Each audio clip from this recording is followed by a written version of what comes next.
বলিউড অভিনেত্রী ইয়ামি গৌতম মা হয়েছেন। গত 10 মে মুম্বাইয়ের শুরিয়া হাসপাতালে পুত্র সন্তানের জন্ম দেন ৩৫ বছর বয়সী এই অভিনেত্রী। হিন্দুস্তান টাইমসের প্রতিবেদন অনুযায়ী অক্ষয় তৃতীয়ার দিন ফুটফুটে রাজপুত্রের জন্ম দিয়েছেন ইয়ামি গৌতম। সোমবার সন্তানের জন্মের 10 দিনের মাথায় সোশ্যাল মিডিয়ায় যৌথ বিবৃতি দিয়ে শুভ্যরটি করেছেন ইয়ামি গৌতম ও পরিচালক আদিত্য ধর।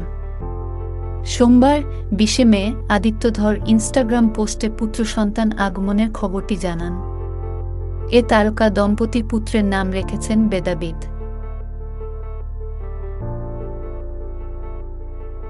পাশাপাশি হাসপাতাল কর্তৃপক্ষ ও চিকিৎসকদের প্রতি কৃতজ্ঞতা প্রকাশ করেন এই পরিচালক।